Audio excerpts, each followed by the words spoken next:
Hi, this is William Ramsey. Welcome to William Ramsey Investigates. On tonight's show, I have a very special guest. His name is Alan R. Warren. He is a true crime author, and he's just published a book that I saw with great interest when I saw it pop up on my social media. The title of the book is The Grindr Serial Killer, Stephen Port, British Criminals, Volume 2.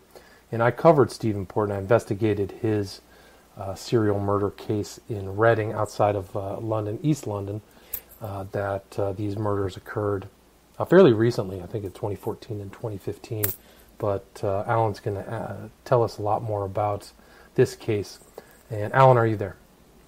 Yes, I am. Awesome. Thanks for agreeing to the interview. I'm delighted that you're able to talk about this book that was just published this month, and it's available now on Amazon. But before we kind of get into the material, maybe you could tell the audience a little bit about your background. Well, where do I start? I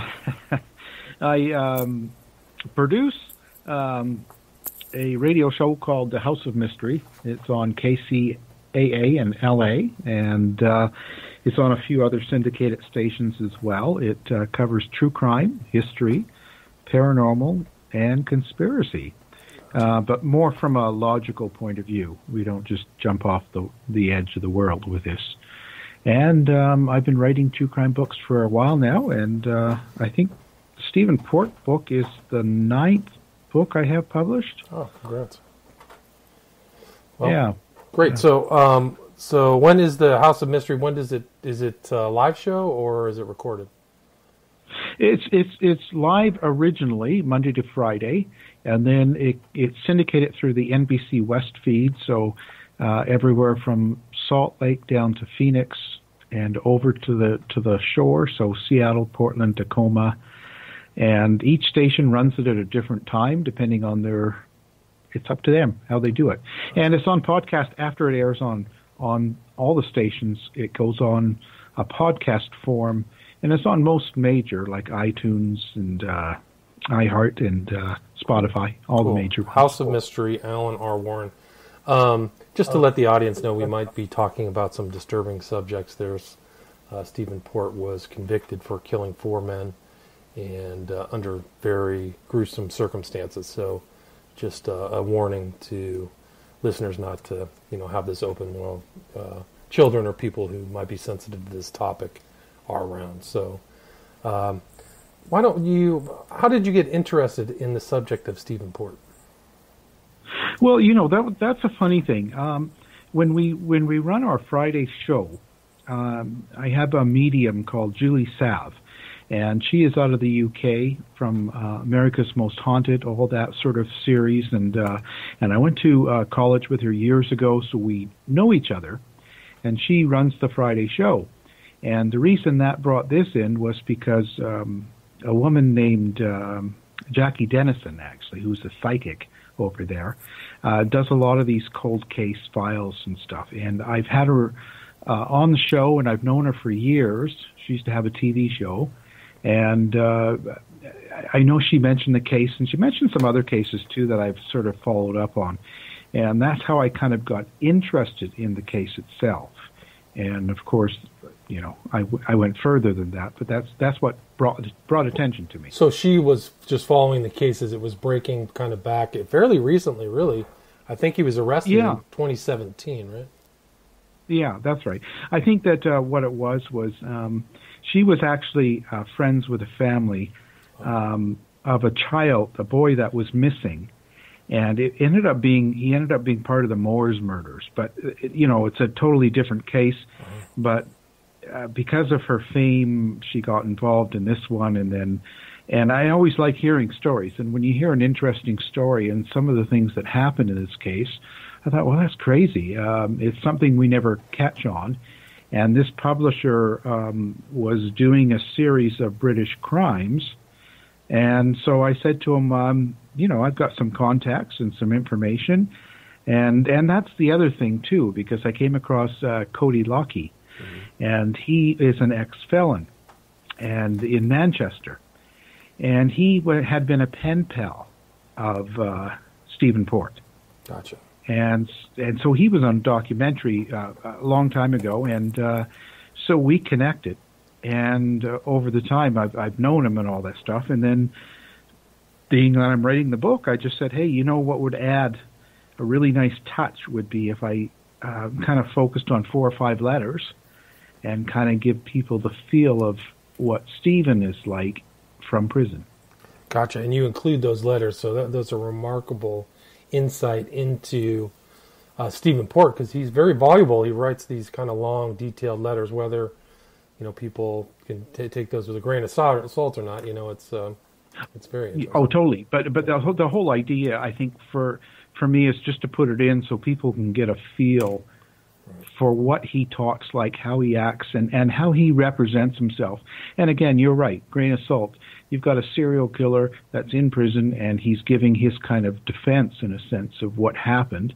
And I think that's interesting because you kind of, No, it's very interesting. Yeah, and you got to know. And I got several. I've got over a dozen 3 or 4 page letters from him. So I kind of put in the key ones where he talks about the case, or a little bit about his lifestyle and what it's like to be a prostitute, because that's kind of what Cody's angle was. Cody was talking to him about what it would be like to be a male prostitute and what he should do and how he should do it and what he should be careful of. And so Stephen was giving him guidelines on how to be a good male hooker. Wow, fascinating. So maybe that's where we can start, is let's talk about these cases and how they came to the attention of the police and how Stephen Port was involved in it.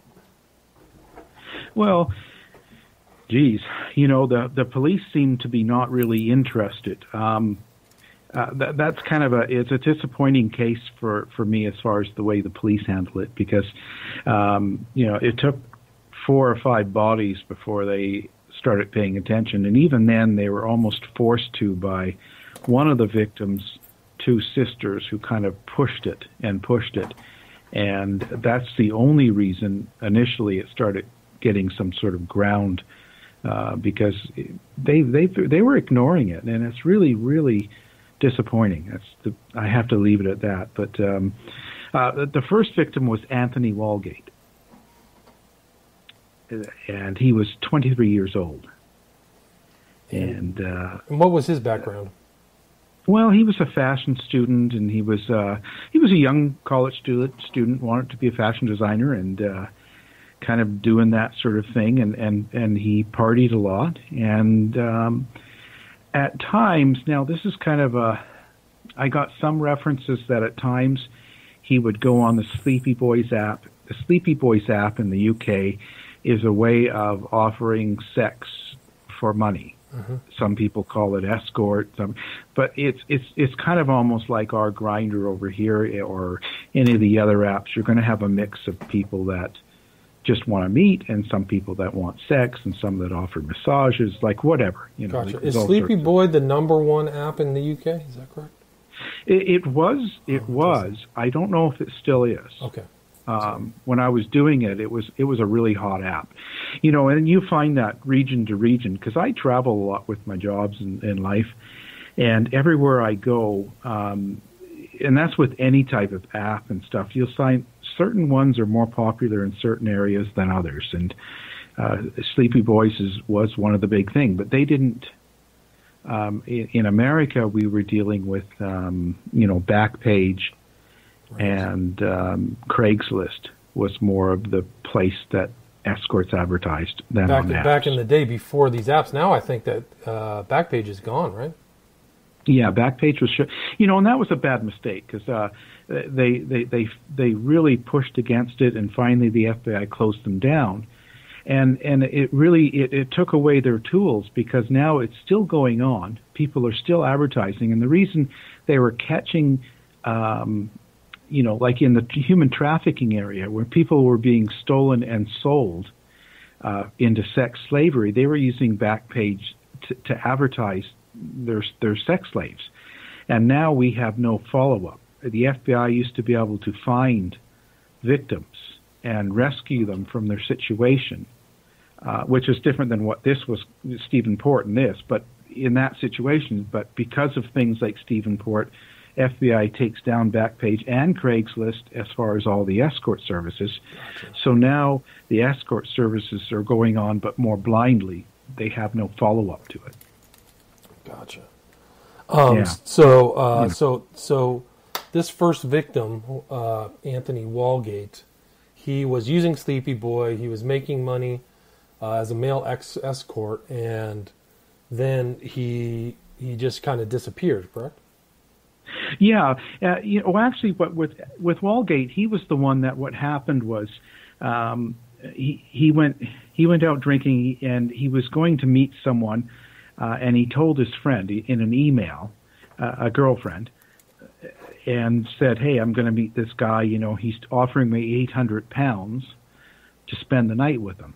And so I just thought I'd tell you in case I get killed. And he did it for a joke. Like he wasn't serious. They were just bantering. And he ended up not coming home.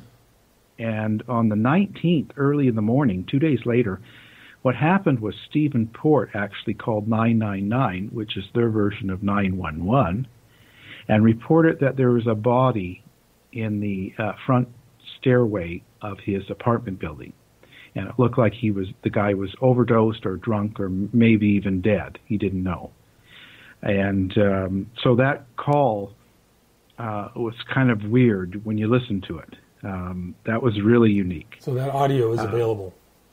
Yeah, the audio is available, and I think I put the link in the book for people if they wanted to find it, and I might even have transcribed it. I can't remember. I know I did at the time because it's a little bit fuzzy, and I want to get all the correct wording out. But he actually called them and said he saw this body on his way to work.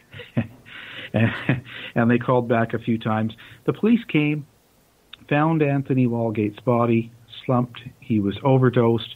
There was a needle beside the body and some little vials, too. And they had the GHB, which is known as the date rape drug over in America here. Right. So GHB was found on him, gamma hydroxybutyric acid, right? So that, and known by a variety of different names. Yeah. And it depends on the formulation. And now in England, it's huge. Even in parts of Canada and even parts of the States. In the gay community, it's a really big drug to mix with other drugs. I didn't know that. So what other drugs are they commonly mixing that with? Well, in their community in the UK, it was with crystal meth, which, wow. That sounds dangerous, yeah. But what it does is it enhances the high that you have, and it makes it last longer. So a lot of people can take it to enhance the drug they're using and give it a longer lasting time. So, and they started calling it party and play, P&P. And so when they talk on the different apps and sex sites and stuff, and meeting sites even, people will say like P&P or party and play. And what it is, we like to do these drugs and get high. And there's actually groups on the Sleepy Boy and Grindr app that they have parties. So you can set up a party. Let's say you want to get together. You set up a party on Grindr, let's say, and you can invite anybody, and it's a chemsex party or a party and play. Wow. And you name the place and the time. You have to be there. Let's say it should be at 9:00, and the doors close at 10. So basically, everyone gets there between 9 and 10. The doors get locked. Everyone gets naked. They all do this drug, and then they have sex and some of the parties last days. Remarkable. Wow. That sounds like the bathhouses back when I lived in San Francisco, like those kind of things. And that's actually, it's what it is. It's kind of the modern day bathhouse. Gotcha. Interesting. Is what it is. Facilitated by an app, right? Or facilitated by these. Gotcha. It's just, it's a good way of, hey, let's open a bathhouse tonight. Wow, in interesting. A way. You know what I mean? And it's kind of it just goes with the modern day of technology of how we connect and do everything instantly. Right. It's and that's one of the interesting things about this case is how all of these modern elements of these new drugs and these websites kind of coalesced into this serial killing case. Yeah. Well, it gets, you know what it is you see, the younger you are, the more you're into this, and it's the new way, and it's just like it was when we were younger. We all find the new way, and we do it. But the problem with you when you're young is you don't have the knowledge. Like you're able to understand the app and the technology, and you can do all that, but you don't have the knowledge of being alive for a long time. So you don't realize the things you can get caught up in, or the things that could actually end up hurting you. You know, it's that old thing, because so that's kind of the downfall. It's all new and exciting to people in that young, in the 20s, but it opens them up to a lot of things that they're not aware of. Right. And that was kind of, there was Stephen Port. He was much older than his victims, right? He was a good 20 years older, much more experienced. Oh, yeah. Well, yeah, he was, I think, 41 by the time they caught him. Right. And his trying to victims remember. were 20s, yeah, early 20s. Yeah. So he was, and what he did was, of course, you know, he was thin and tall, and he wore a wig. So he tried to look younger, more, yeah. Yeah, he had this blonde wig, and I put that picture in there, and it looks pretty good. It doesn't look like a fake wig, but when you look at him on the cover, that's him when he's arrested without the wig, as compared to inside the book when he's taking his picture for Grindr. It's all totally different. He had a good hairpiece, actually, and but he got in trouble before he got arrested. He had been in court already over the Walgate case, right? Yeah. He got, you see, because this Anthony Walgate, what he did was so they found the body, did all this, you know, research, and come back and talk to him, and he sort of said, no, I don't know who he is, I just saw him on the way out to work. But then when the police checked Anthony Walgate's phone, they found out that he was actually in contact, and the two of them had planned to meet, and were going to, you know. So then when they came back with that, you know, of course, he had to admit, yeah. But what he said was, he said that the two of them got together, they had sex, spent the night, and then he went to work, come back, and then they had sex again. But this time, Walgate did a big pile of more GHB and drugs.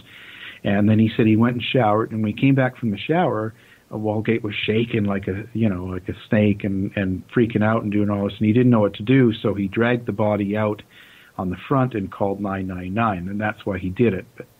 And they believed him. They believed him, right? Yeah, they give him. He had to wear. He got a fine. He got a probation, and he had to wear one of those little leg braces for a while. But it was really kind of a slap on the wrist. Right. So I mean, they believed his story, and then probably within the same year or something, a year or two, there's more bodies of young men found nearby his apartment, right? Oh yeah, it was really just 3 months later that they started finding it, and this woman, Barbara Dunham, she's 67 at the time, and she'd been walking her dog. His building was really across from a park, and this park was part of a church that was, really old church that they had kind of redone in parts, and it wasn't like a functioning church. It was more of a tourist place, and it had an old graveyard and fencing, and it was kind of kept up. She would walk her dog there every morning, and it was just in August, I think the 20th, 2014. She was walking her dog, and she saw this man just sitting upright, leaning against the brick fence outside of the church. And she let her dog go, and he was doing his thing. And she went over and started talking to the guy, and he didn't move or didn't answer. So then she tapped him on the foot, and he still didn't do it. And so she put her hand down and felt him, and he was cold. So she reported it to the police, and that was Gabriel Cavari. Now, he was only a 22-year-old, and he was recently relocated from Slavia. So he hadn't been in the community that long, and he was fairly young. And again, he was found with vials of GHB and some other powder and also the needle and a few other syringe, a few other things around. So the police took it to it as an overdose. Gotcha. They just said, well, it's just, Now, that park was known as a cruisy park for gays as well. Gotcha. Men would go there and meet and fool around, and a lot of drug addicts would go there and do drugs. It was a park, that kind of park. So it would be expected that if there, that wasn't unexpected to find an overdose body there. It wasn't out of No, not at all. It happened a lot. Gotcha. In fact, several. And in fact, what I can tell you is later, after these crimes were all proven to be Stephen Port, they have to reopen 68 drug overdoses in that park that year. It's amazing. So we're talking, there's a lot of drug activity going on in that park. If they had 68 overdoses in that year period. It's incredible. Yeah. So it shows that Port was very clever, very cunning in kind of making this Kovari death look like an overdose instead of murder. Totally. It just fit right in. I think what happened was with Walgate, the first one, it was kind of a learning curve. He saw how the police acted and what he could get away with, and then he used the park with Kovari, which seemed to be a smarter way of doing it because that's where it was happening all the time. Bodies were turning up a lot. There was a lot of drug activity, sex activity. Not too hard to fit in, Right. And then it happened again. Right. And that was a short time after they found Daniel Whitworth. Now, he was 21. He was from Kent, so he was from the UK. He wasn't it's a smaller suburb compared to being in London in this part of town, in the city. So that was, and it was the same thing. And it was the same dog walker that found this body. Wow. I mean, that must have been, that's why I think that chapter I called, oh no, not another one. Right. Because, she's out 2 and 2. It was a matter of within 2 months. 2 bodies. So the next Daniel Whitworth. But the Daniel Whitworth was different because he had a suicide note. Yeah, and that's where, this is the real question in the case because, okay, you've got a third body here, and Whitworth had this suicide note, and I put a copy in it and I transcribed it because it's a little rough. And basically it's saying that him and Kovari, the body from before, a month before, were having sex a month before and doing GHB and drugs, and Kovari overdosed and died. So now Whitworth, a month later, was feeling so guilty about it he couldn't live anymore. So he was killing himself, and he was sorry to the family and blah, blah, blah. Like it was that kind of a note. Mm-hmm. But the weird part was that then it was like a PS, or by the way, BT is what they called it. And he goes, now the guy you saw me with last night has nothing to do with this. Wow. Just so you know. Right. And so, you kind of go, well, now that's completely stupid. Right. Like, why would somebody write that in a suicide note? Yeah, and you're like, oh, don't worry about the guy if you see, and it's like, what are you talking about? I mean, like the guy you were with. So that kind of was freaky. But the thing is, the police came, got the body, same thing, did nothing, even with that note. And even when they asked Whitworth's parents and showed them the note, even the mother said, absolutely, that's not his note. That's not his handwriting. And the dad said he couldn't tell. But that's kind of, dads are that way, sometimes. Right. But it absolutely wasn't his. But, they did nothing. They just sort of so they accepted those two, right? They accepted those 2 deaths.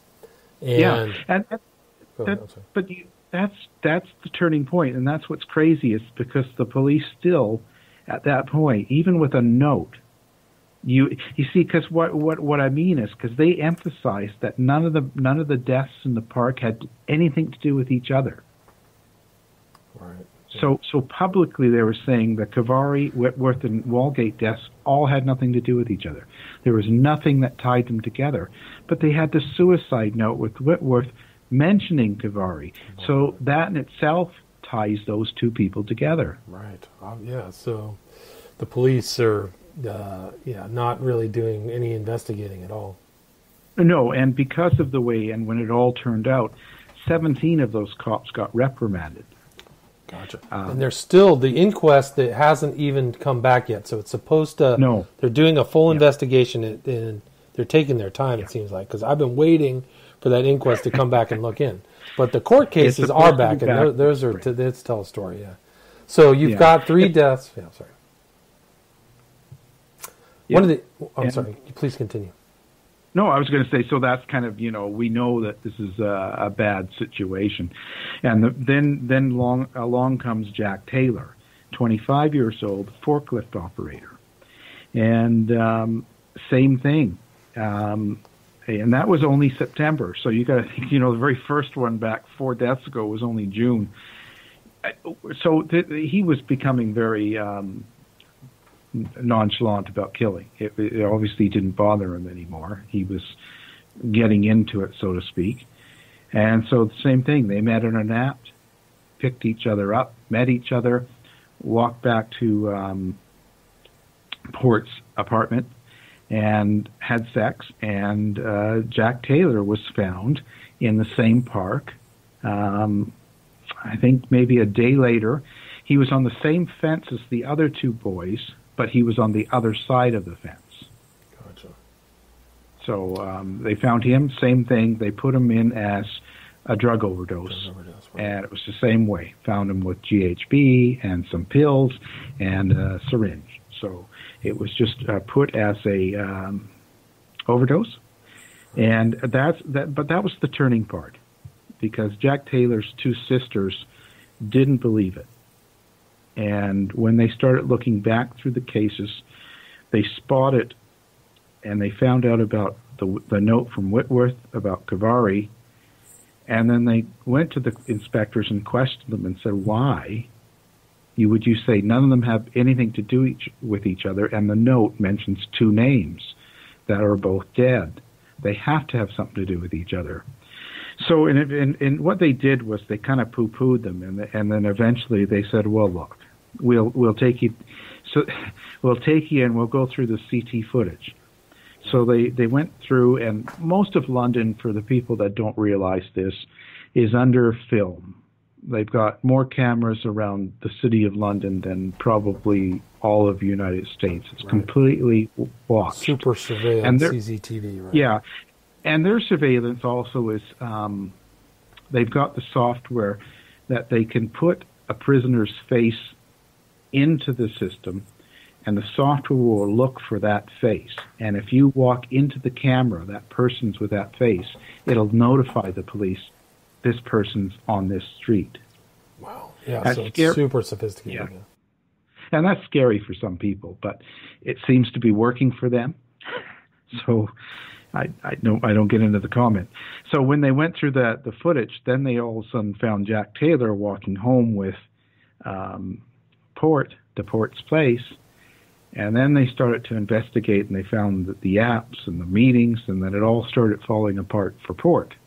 And thanks to the pressure of the sisters that they put on it, and they also went to like the gay magazine Pink News, and Pink News did big articles warning everybody about a serial killer on the loose in the gay community, and so it all sort of broke loose then, all of a sudden. So that was it, and they brought him in. There are the detailed analysis with the police, not confession, but their investigation includes video of Port just denying constantly that whether he knew them or whether he was involved.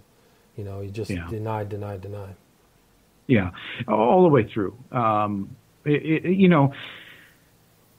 He did it. I mean, there was no doubt. And even in his letters, when you look, and he talks about the case, he every one of them, he had this defense of every single one of these guys.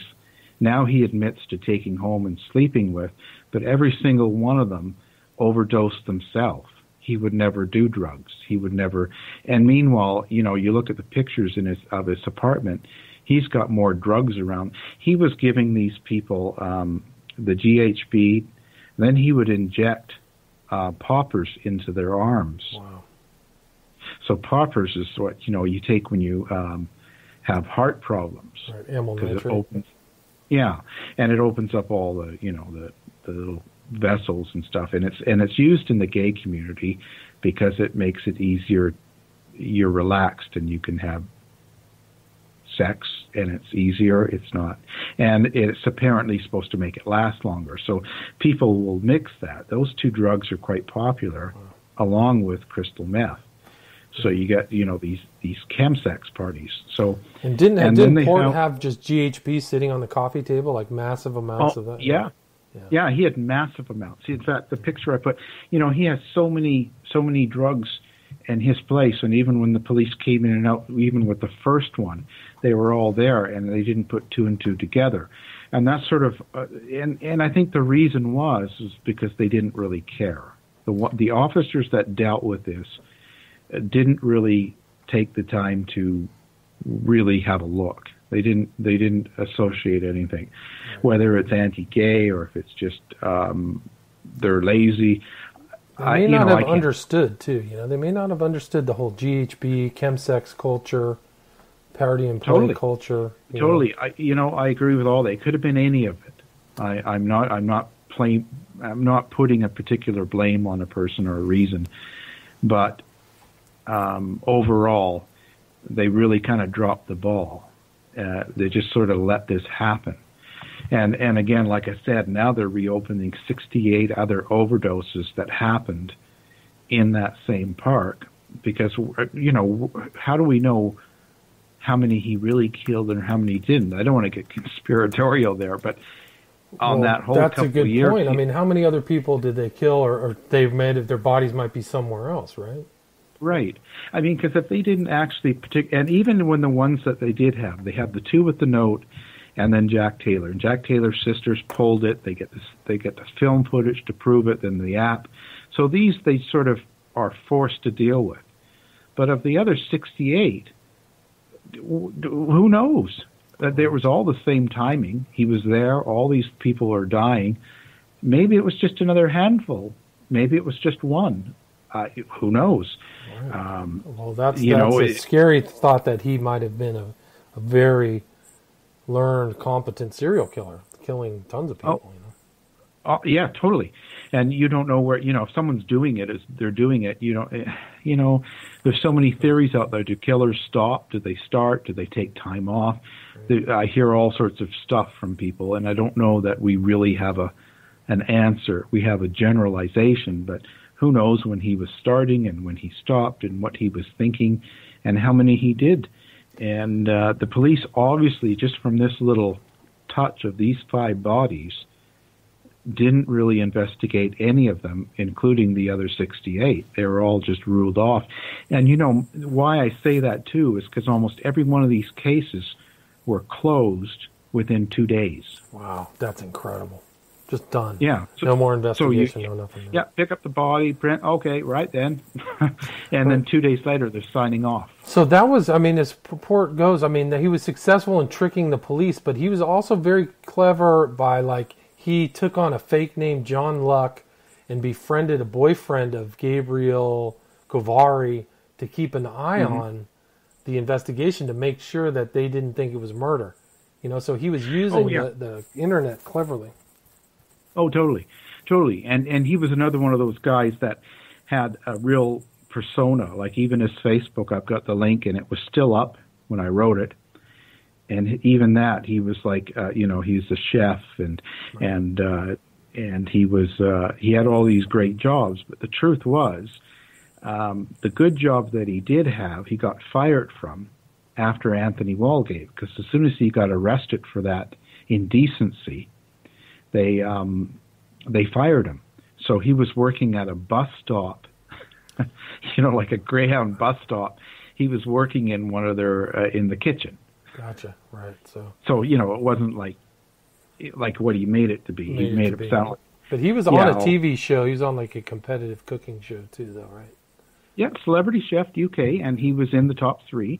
And they made over 100 burgers or some sort of special food for a lot of homeless people, and it was a big show. And he did well in it. And again, but that was kind of pre all of this stuff, as far as we know. Yeah, I mean, the reason I got into Stephen Port was because I was investigating similar cases of men who went out at bars or either had been exposed to GHB being found in water. It's known as the smiley face killers. But those are similar to Port because people don't identify these men found in water as murders. They're typified as accidental drownings. And so they're not investigated either, much like the Port cases. And my basic conclusion is that these are actually murders, not accidental drownings happening all over the world. A lot in the UK. They just had one close in London, close to his Port, with this young man. I can't remember his name, but that was really what sparked my interest in Port. And they actually had another guy similar. His name was Bruce MacArthur, and he was in Toronto. And the police said there wasn't a serial killer, but all these men disappeared. He had a typology. He liked kind of these certain types of men. And he was on these dating apps. He was gay. He was on all kinds of Grindr and all this stuff. And they finally, the police, when they arrested Bruce MacArthur, it was because he had a man tied up. He liked like kind of like bondage, BDSM. He had a man tied up in his bed. And, so they found out that he at least killed 8 people. I don't know how many. So. Yeah, it's tough. And then he was putting the bodies in the planters because he was exactly. So somewhat similar to Port. Serial killer, gay community, people are disappearing. Yeah. So it's these things do happen. I think the most annoying thing is that it's still when you get because even and we're talking even in Canada, in a civilized country. Probably much more civilized than the U.S. And you've got, the Highway of Tears where all the native girls are going missing, and you've got that MacArthur, and you had Luca Magnotta before that where he was eating people, and so, but the whole thing is unfortunately policing in general, minorities like that, and gays, minorities, prostitutes, things like that, they don't invest a lot of time in. That's what it seems like, yeah. I mean, I don't think they understand them, to be honest with you. They don't understand the drug sex, the chem sex, the GHB. I mean, when I was reading the stuff about... I know it totally. Yeah. I watch these things even on Netflix, and you see that, it's made a real negative... if you've ever watched The Staircase on Netflix, right, Peterson, with the owl thing, and Michael Peterson, because he had sex with men on the side, the whole court case was all built around him being a cheater and into male sex, and this is why he must have killed his wife. It was really kind of how they presumed it, and anybody that's against that lifestyle or that notion jumped on it, and it was really easy to do that, even though they knew that the wife had known for years and she didn't care. Interesting. Right? Yeah. So it wasn't a causative It's easier factor. to if you demonize your victim, then it's not as important. Good point. Excellent point. And that's the sad part of it, because, that's where you find equality is really lacking. Excellent. That's a very good point. In cases, murder and sex and all, that whole thing, it's not really, there's not compassion for someone if you think that she was just a prostitute. They're not as equal, not as important. Yeah. Right. Or he's gay, there's still that going on, and I'm not complaining, I'm just saying that that's going on factually, and I think that it's just going to take more time to grow out of this, I guess. Yeah, that's a good point. I mean, those are excellent points. I mean, the court case, when they found their conclusions and convicted Port, he was involved in drugging other people who didn't die. So the other people survived Port, right? Exactly. And this is sort of it adds to the case of how many of those 68 other people were involved with him, because he had, we had that the Muslim boy that testified about being assaulted and drugged by Port, and he got away. He made it out, right? Right. So I mean, and that, you have to kind of like, well, where does this go then? Like, what? It kind of shows you that he didn't just do these 5. He was assaulting people, and some died, some didn't, and we don't know how many of them. And to be honest, I don't think we'll ever know. Yeah, it's a shame too, because a lot of those GHB inhibits memory. So there could be people out there who don't even know, like something bad happened, they woke up, and it's kind of similar to a lot of these smiley face killer cases where people would come out, they just had something about this kid, Dakota James in Pittsburgh, didn't know where he was. There's all people who emulate GHB poisoning where they're unsteady, incoherent, So if he had this massive storehouse of GHB, it's probably because he's using a lot of it, right? So he might have got away with a lot of stuff. You don't have big old canister after canister of GHB because you're storing it. It's because you're using it, I would assume. Yeah, and not only that, well, we know that he was working these parties as well. So these people that would host a GHB party or chemsex party would basically hire him to come, and he would do drugs and bring drugs, and he would get sex and money, and he would be they call them hosts. So these people doing a party would have a couple of hosts, gotcha, and these hosts so he would come and he supplies the drugs, and he can also bring people, and so it ends up being a big party. Everybody pays to get in for this party, so the people hosting it make money, and it's sort of a plan. It's all worked out, This is all it's down to a little bit of a science here. So did you find his stories of the chemsex and stuff credible? He had been an escort for a decade or something like that too, right? Right. Oh yeah, for sure. I think he sounded pretty reasonable with most of them, and from others I've interviewed and I've talked to, and being involved in the community and areas, it sounds pretty logistical. Like the way he describes it and writes it, he's pretty dead on what goes on and how it goes on and what they do and everything. So, gotcha. At the very least, he went to these parties. Right, and he seemed to know about the drinks. When I read the letters that he was writing with Cody Lachey, he's like, never accept a drink here. Like he knew for the insider knowledge, right? That's what it sounded like to me. Yeah, it's kind of like I said, it's he's definitely involved in it. He knows the community. He knows what's going on in life, and he's at least been to the parties, been to the hookups, and he's been around them. So whether he hosted and supplied drugs or not, I don't know. He says he did. I don't know why he would have to lie about that. If anything, by him saying that, it makes him sound a little worse, Well, his victims fit the profile of the smiley face killer victims. They're all basically look the same, like Stephen Port's. Younger, skinnier, referred to in the community as a twink that you write about in your book.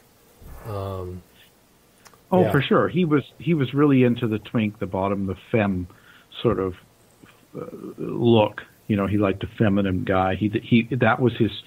I guess we all have our tastes, and that was his taste. And he took advantage of it, and he took advantage of a lot of them that were young. Whether he was doing sex, I don't know that. He obviously overdosed them with the GHB. They'd pass out. Mm. So how many of them actually did those drugs and was into that before they met him? We can't tell. That's a good point. That's a very good point. The Kavari guy, I don't think so. 22, and he's from Slovakia. Just been there a year. I don't think he was a big person in the community, so to speak. I don't think he was that involved yet. Right, and Taylor, the sister said, "There's no way he drug overdose because he doesn't use drugs." Right, that's what made them suspicious. Right, and that's well, and Jack Taylor was that victim, and he was really kind of the odd man out in a way because he was 25. He was kind of butch as far as the guys go, forklift driver. He was a little bit more of a more masculine of a man, so it didn't really fit the profile. But for some reason, they connected on the app, and it was going to work. Whether maybe Port was just in the need to get someone, to kill someone. Gotcha. But you know what's interesting about Port when I was researching him is he was on every app every male gay app there was out there, like names I didn't even know, but he seemed to have all these different profiles under different names. Do you come across that? Yeah, and I'll tell you that is common. It's common for the guys to have different profiles in different apps, but not so much to kill people. Right. What it is because, they're attracted to different types of people. And, you have one profile and you put that you like, bears or you like hair or you don't. Like you put the different features and you put yours. They might not like you in general, so you change your profile so that it makes those people think you're attractive. So you change your profile, your name and all that, and some of your pictures to make it look like it's a different sort of person that would more fit what they're looking for. So it's kind of a game. So that's not totally unusual because it's not like they charge you for it most of the apps. Interesting. When that inquest is published, what do you think that they're going to find out? Do you think they'll find out that there are more murders attributable to Port, or do you think that people will be fired or censured, or do you have any thoughts about what might happen? Yeah, you'll definitely see some people punished over it. It'll all be street cops. It won't be anybody important. It won't be anybody at a high level because that's just how it goes. They'll throw the people under the bus that were initially charged with the investigation because that was their responsibility. You might see a sergeant or a corporal that takes a hit for it. You'll see some people relieved of their job, and it'll just kind of wash away. I doubt that they'll come out with any of the new victims because, man, how do you start back? How do you go back now?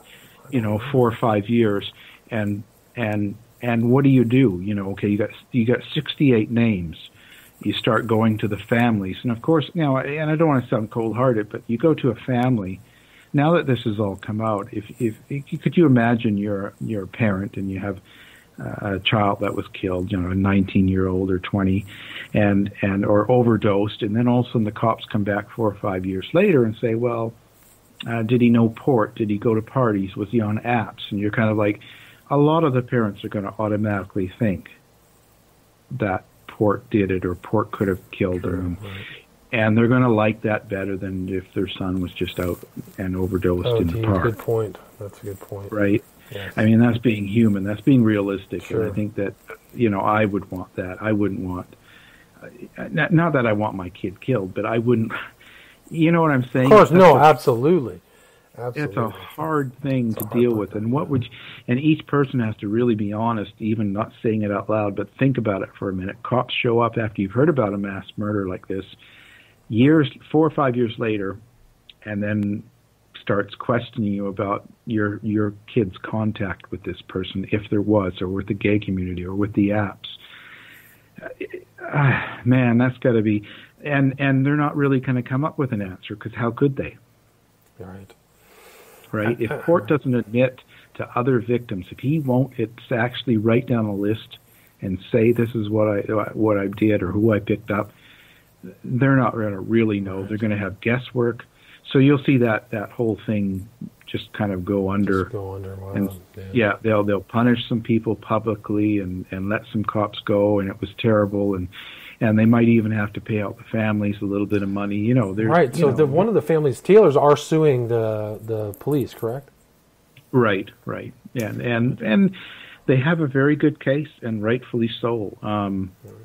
I think that that's why some cops will pay for it. Right. They did the police's job. They were the ones who asked who that other guy was with their brother in the CCTV. They pushed it. Like the cops would just kind of look, what would you be thinking? Right. You find a body, there's a suicide note, and it's because the guy overdosed the body you found a month before. Right. and you just kind of don't follow up, close it as an overdose, and walk away. That seems a bit bizarre to me. Yeah, that's a shame. That one particular instance, how can you just say, well, I don't know, what can you? How can you? So that's where you're going to see those investigators are the ones that'll be thrown under the bus. Right, the ones, the initial right ones, there. Right, yeah, that little group right there, because they can't really excuse them for that. So they'll throw them out. It was just inadequate, incompetent cops, bad police work. Sorry, we fired them, and there'd be a little bit of a, a little bit of kerfuffle for a month, and then Donald Trump will do something, and they'll forget. Right, and in the news it'll be off the news, right? Everybody will forget. I'll be looking for the inquest. Alan, we are at the 50-minute mark. Is there anything else that we didn't cover that you'd like to share, or anything you'd like to add? No, I think it's great. I appreciate being on, and it's a good book. It's a short read book, so it's not you see the size of it. It's part of a series. If it does well, they'll ask me to expand it, and it'll be a full novel with, and I'll have the full trial included, and I'll have 12 letters included that weren't in this one. So we'll see. Excellent. So where can people find the book? As far as it's, of course, on Amazon. It's in paperback and ebook right now. It's being made into audio, and then that'll be a couple of weeks. Right. Then, of course, in the States, it's in Barnes & Noble and Indie, and in Canada, it's in Chapters. Excellent. Alan R. Warren, again, the title of the book, to get back to it, is The Grindr Serial Killer, Stephen Port, British Criminals, Volume 2. Thank you so much for the interview. Thank you. All right, cool, man. That was great, man. Great interview. Went super fast. Oh. Great book, too, by the way. So excellent book. So thank you very much.